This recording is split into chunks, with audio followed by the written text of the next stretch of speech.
Hello, my name's Sherry McLean, and I'll be your instructor for your Independent Study Math 70 course here at Lake Washington this quarter. What I'd like to do here in this video, give you a little tour of what the class looks like, how to log in, and what to do for your assignments and things like that along the quarter. So to start with, all the materials that you need to access for the course are available here inside of Canvas. Log into Canvas, under Courses, choose your Math 70 class, and you should get to a screen that looks something like this. Notice you have your syllabus for reference here, how to access My Math Labs. I'll show you a little bit here, but it's nice to have some printed instructions when you go to do it the first time. You also have a discussion board here where you can ask me questions at any point in time, or you can also send me a message inside of Canvas here by clicking on the Help button and choosing the Ask Your Instructor a question. So those are all some nice ways that you can talk to me here within Canvas. All of the work, book, materials, homework, and even your exams can be accessed by clicking on the My Lab and Mastering button. This is going to link you to your textbook. The first time that you log in, you'll come to something like this. This is our Pearson launch screen, and you're going to want to choose My Math Lab with Pearson eText Course Home. When you click here, it may sometimes give you a security warning. Go ahead and hit Continue. The first time that you come in, you'll see a privacy policy, general internet stuff. Go ahead and accept that. And then it's going to come here and ask you to sign in or create a Pearson account. You don't have one, so go ahead and hit Create, and it'll walk you through the process of how to create a username, password, and other information here. Once you do this, all the logins will be automatic, and everything should work out pretty well. So just go through that, accept your license agreement, and hit Create Your Account. At that point in time, it's going to ask you to pay for your materials. This is a paid program. You can purchase an access code from the Lake Washington bookstore. It will give you an option to pay now using a credit card, or it will give you an option for temporary access. That will give you access to all of the books and materials for 2 weeks. It's a great idea if you have financial aid and need a couple extra days to wait for your checks to come in and clear. But after that, you'll need to go ahead and either purchase an access code here within the program or from the bookstore. Once you have set up your account and to access it, you should see something. Oh, not that page. You should get into the program, and it'll look something like this. The big buttons that are going to be of the most interest to you, over on this side, you'll see the Multimedia Library and the Assignments button. My screen has a couple of extra options that you don't get to see.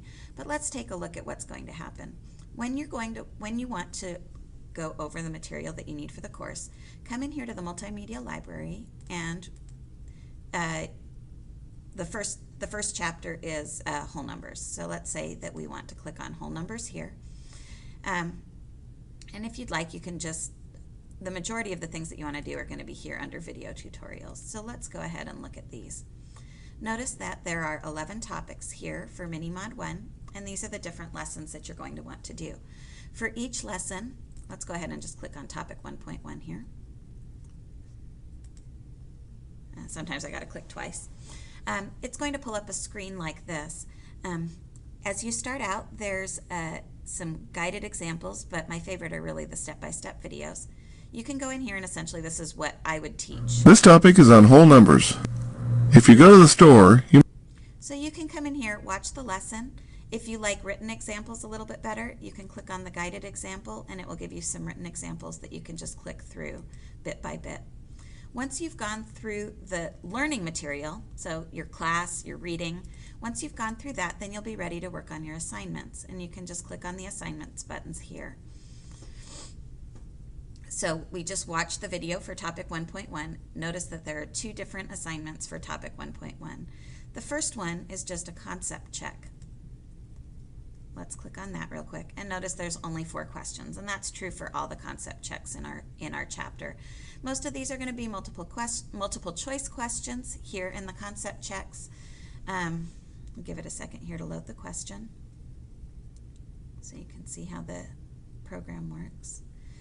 Which of the following is not a digit? You can go through. If you know what your answer is, you can just select it, click on Check Answer, got it right, done, and good. And you'll see a little check mark up here at the top. There are going to be some buttons over here. Some of the questions don't have a lot of options, but sometimes you'll see things like show me an example. So if you don't really know how to do the problem, it'll walk you through some steps.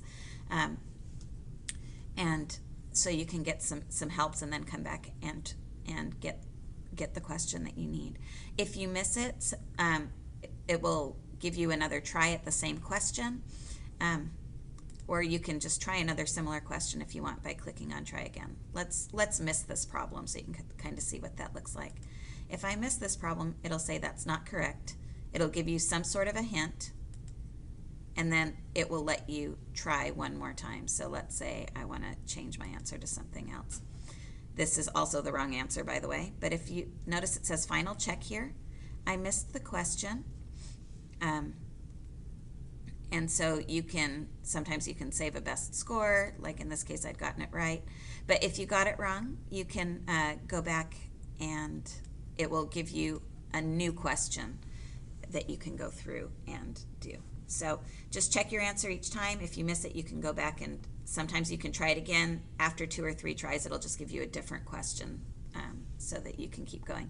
Once you can progress through your questions up here. Notice we can go on to question 2. That's fine. And it'll give us another question and we can go through until we've done all of the different problems in this particular homework set. So those are the concept checks. The homeworks are going to be fairly similar. Let's go back to assignments again here. And you can click on the homework button.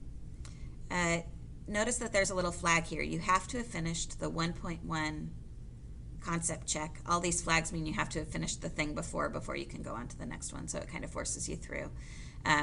You need to get 75% or better on your concept checks and then 80% or better on your homeworks in order to progress to the next question.